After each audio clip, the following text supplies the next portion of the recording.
Many of you and your friends and families have personally suffered at the hands of this regime, and you know firsthand both the horror of what's happened and maybe more importantly the specter of horror that could happen if these issues are not dealt with.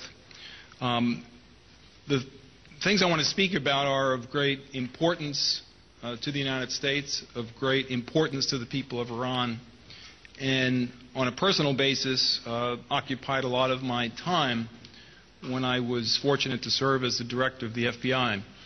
I was appointed by two presidents, one a Democrat, one a Republican, and many of my colleagues have served in both administrations of Republicans and Democrats. So we're talking about issues that I think transcend politics and transcend partisanship. And what I wanted to do is give you a case study, which is a case which is now almost 10 years old, the Khobar Towers bombing, but which has great relevance to many of the subjects that we've discussed here today. In 1996, when Khobar Towers was attacked, it was attacked by a group of Saudi Hezbollah members.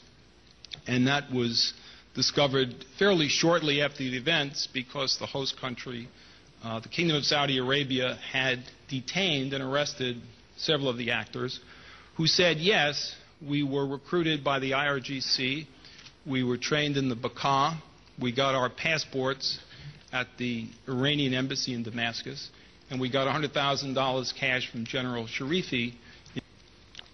When Khobar Towers occurred, the President of the United States, appropriately so, from the Oval Office, said that this attack against the United States would not go unpunished and no stone would be left unturned to bring the perpetrators to justice. So our charge was to conduct an investigation. Our first note was, do you want us to conduct a criminal investigation because that may interfere with whatever other policy decisions you may or may not make? The answer was no. Conduct the investigation. So we deployed several hundred FBI agents and personnel to Saudi Arabia who conducted crime scene investigations, interviews, in conjunction with the Saudi Mubahith, which is their police force. It became very clear after a short period of time that the perpetrators of the attack were IRGC trained, planned, and funded. The attack only resulted, tragically, in the death of 19 Americans. 372 were wounded. The reason for that fortuity was the truck was placed perpendicular to Building 131, which was the Khobar barracks. Had it been placed in a parallel fashion, the whole building would have come down and several hundred people would have been killed. It became very apparent during the investigation that we needed to get direct access to the defendants, subjects who had been detained by the Saudis, 5 of whom were arrested in the immediate environment of the crime a short time afterwards. So our necessity was to get a very senior, i.e. the President or the Vice President of the United States, to make the request that FBI agents be allowed to conduct the interviews. So for a long period of time, we wrote talking points for the President, for the Vice President. They would meet with the Crown Prince or someone else from Saudi Arabia. And we always got back the response from the Saudis, well, they never made the request. And that became very apparent after a short period of time that that request was not being made. Other requests were being made, but not the one that was really critical for our investigation.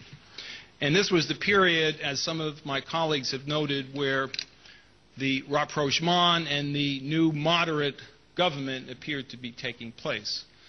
Government under which, by the way, all of these nuclear reactors were built. So I recall getting a phone call one morning from the Secretary of State, and she said, the Iranians are complaining because your FBI agents are fingerprinting them when they come into the United States. And I said, well, of course, we've been doing that for a long period of time because, as you know, Madam Secretary, the MOIS agents sometimes come in with the wrestling team. It's usually the guy who's a little bit unfit, but he's the MOIS agent, and that's why we fingerprint them. And she said, well, you have to stop because they're very upset. So on and on the investigation went, And we reached the point, after a very difficult period of time, within the administration in the United States, not on the crime scene side, where we got substantial evidence that this attack was committed by the IRGC. And the permission that we finally received by the Saudi government to interview the detainees was really the result of us using channels outside of the government and outside of the administration, because we could not get any assistance within the administration with respect to making the request. And the reason was simple. They did not want to confront the fact and the reality that the Iranian government had murdered 19 Americans and blown up Khobar Towers. And as investigators, we accepted that. That's a foreign policy matter which goes way beyond our jurisdiction and our pay grade. So we would go back repeatedly and say, do you want us to stop conducting the investigation? And the answer would always be, no, we want you to conduct a vigorous investigation, find all the evidence, and charge whoever can be charged. And this is the confusion and an example of the confusion of that policy, which in many respects continues today through a new administration with regard to the MEK listing, with regard to Camp Ashraf, and with regard to this lack of clarity and lack of purpose in terms of achieving what are very basic objectives here. After we finally got access in an evidentiary fashion exactly what had happened, and we felt we had at that point proved to indict a number of people under our extraterritorial anti-terrorism laws for the murder of 19 Americans. So anyway, they called a meeting in the White House as a result of this information. And the usual senior people were invited to the meeting. It was in the room in the White House where I think everybody on my left here has been on a number of occasions. The Attorney General and I thought the purpose of the meeting was to discuss what the result would be of this information and what would happen. So at the meeting, the National Security Advisor handed out 2 documents. And when we got them, we were a little bit surprised to read them. They were 2 press statements. One was for the Republicans on the Hill, and the other one was for the reporters. And I had I asked the question. I said, I thought we were here to talk about this evidence and what we're going to do. And they said, yes, we're going to get to that. But first we have to talk about how we respond to the issue of whether or not the Iranian government was involved in this attack. Well, I said, you can delete the whether from this draft because we have substantial evidence that they were involved in the attack. And then somebody said to me, who was a lawyer, well, that's all hearsay, which was a very surprising question to hear from the National Security Advisor. And I said, actually, it's a statement in furtherance of a conspiracy by a co-conspirator, and that's an exception to the hearsay rule. But I think, from my perspective, we reached the result that we intended to reach with respect to Khobar Towers. We indicted 14 people on 46 counts for the murder of those Americans. We have sanctions that I think are working better. I spend a lot of time in Europe working for corporations. I see within some of those corporations very resolute attempts to make sure that those sanctions are not violated because of the economic and political consequences that they would have for that company and that country. The amazing heroics that everybody witnessed after the 2009 elections on the streets of Tehran. It was almost a critical mass. It was almost exactly where it should have ended. It didn't dissipate. Those young men and women, those heroes, that's not been erased. That's not been compromised. It's there. It's powerful. All of the sanctions, all of the work that is done covertly and overtly through diplomatic channels, through military channels, through intelligence, law enforcement channels.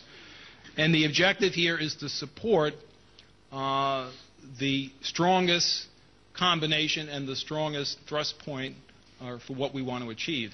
And that is going to be on the streets and homes and colleges in that huge and great country. And it's going to probably happen, I would predict, within the near term. I don't think you can keep that kind of force under wraps and restrained with the longevity and the sustainability that the regime would certainly like. So your work here and the seminar is very, very timely. I think you add very powerful elements to this comprehensive and irreversible movement and force which the policymakers will have to respond to. They've already responded to it, but your sustaining this issue and your dedication to this issue will take it for those next few steps, next few critical steps, and how those are executed and balanced are obviously critical with respect to the preservation of life, but as importantly, the preservation of freedom and the establishment of freedom in an institutional way. So I want to thank you and commend you for your work. I think you've heard a good cross-section of theories, but also of solutions and alternatives, and my hope is that all those together will win the day and get the result that we want. Thank you.